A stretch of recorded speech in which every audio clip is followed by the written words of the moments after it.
Two people who loved fiercely but spoke late, losing everything to the silence they never had the courage to break. Ava Callister always believed that timing destroyed more love stories than betrayal ever could. And maybe that was why she avoided looking back at the city she once swore she'd conquer. Chicago, with its icy winds, crowded trains, and the memories of a boy who understood her heart better than she ever did. His name was Rowan Hale, the kind of gentle chaos that made her feel seen in a world that often overlooked the quiet ones. They met outside Lakeshore Park on a bright, easy afternoon, both pretending to be fine when they were falling apart in their own ways.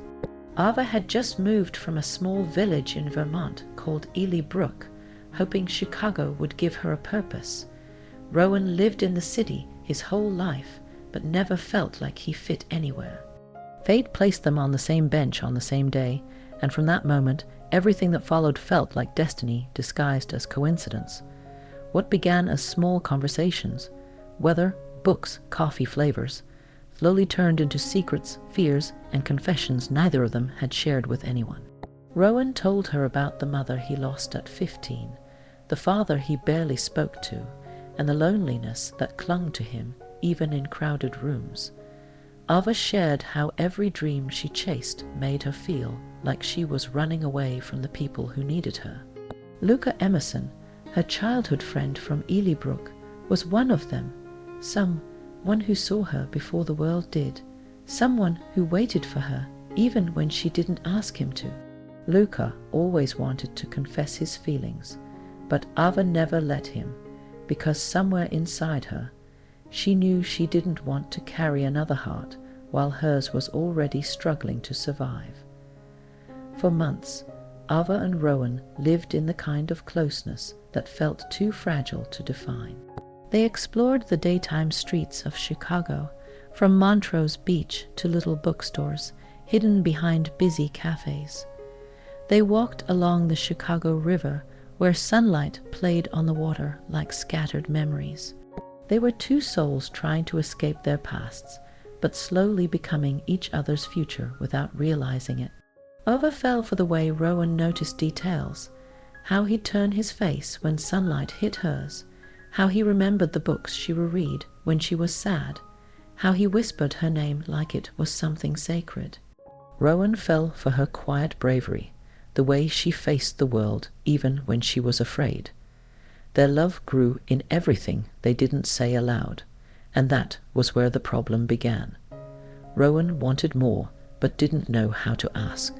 Ava wanted stability, but feared losing herself in another person's expectations. Their unspoken feelings became their downfall. The more they tried to stay close, the more the silence between them widened. Luka, still back in Ely Brook, watched Ava's life from afar, convinced she belonged with him, not the city boy who couldn't make her stay. And then came the day that changed everything, when Ava received a call from home telling her father had fallen ill, and she needed to return to Ely Brook for a few months. Rowan didn't ask her to stay, and she didn't ask him to wait. Both wanted to speak, both stayed silent, and silence is what made them lose each other long before they even realized they were already in love. Ava packed her bags and left Chicago before sunrise, walking through the empty streets where she and Rowan once shared laughter. He watched her leave from the corner where they first met, wishing he had said something, anything, to keep her close. But Rowan had always been good at holding things in, even if it meant breaking himself quietly. Ava returned to her small village surrounded by mountains and slow mornings, where Luka welcomed her with a warmth that felt both comforting and suffocating. Yet even there, in the softness of Ely Brook's sunlit fields and wooden bridges, her chest ached for a city she thought she needed to escape. For a boy she never had the courage to choose. For a love she almost confessed but let slip away. And as days turned into months, Ava wondered if some love stories weren't meant to end with closure. but with regret that stays forever. Time moved differently in Ely Brook. Days stretched quietly, wrapped in warm daylight, and the scent of pine drifting through open windows. Ava helped her father recover, trying to bury the emptiness Rowan left behind. But Luka saw everything she tried to hide. He was the kind of man who loved silently, the kind who waited in the shadows, hoping someday she would turn and choose him. But Ava's heart was somewhere else, tied to a city and a boy she left without goodbye. Luka wanted to fill the void Rowan had carved in her, yet even in his most desperate moments, he knew Ava's heart had never belonged to him. Back in Chicago, Rowan tried drowning himself in work, pretending he didn't check the clock every time it struck a minute she used to text him. He returned to Lakeshore Park every Sunday, sitting on the same bench where their story began. He expected the memory to fade eventually, but some people never really leave. They stay stitched into the quiet spaces between breaths. Rowan kept reading the book she last recommended, underlining lines that reminded him of her warmth. He wondered if she was thinking of him too, or if Luka finally got what he was too afraid to reach for. Months passed, and Ava grew stronger, but her heart stayed fragile. Every time she walked the old dirt roads toward the river, she remembered Rowan's voice telling her the world felt easier when she talked. She wanted to forget him, but love doesn't disappear just because distance widens. Sometimes it grows sharper. She wrote him a message 50 times and erased it each time. She tried calling once and hung up before it rang. Luka realized the truth he had been avoiding. He couldn't compete with a memory. Then came the village's annual summer festival, a celebration under bright daylight, filled with music, flower stalls, and laughter.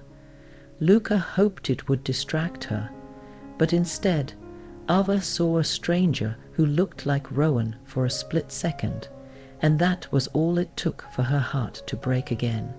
That night, she sat on the wooden bridge overlooking the river, letting the daytime warmth turn into a soft evening breeze. Luka joined her and finally spoke the words he'd swallowed for years. "Ava, I know who your heart belongs to." She didn't respond. Her silence told him everything. Meanwhile, Rowan made a decision he should have made months ago. He packed a small bag and bought a bus ticket to Ely Brook. He didn't know if she would want to see him, but he knew this. Losing her without trying felt worse than rejection. The bus rolled through daylight highways, crossing forests and towns bathed in natural sunlight. Rowan rehearsed what he'd say.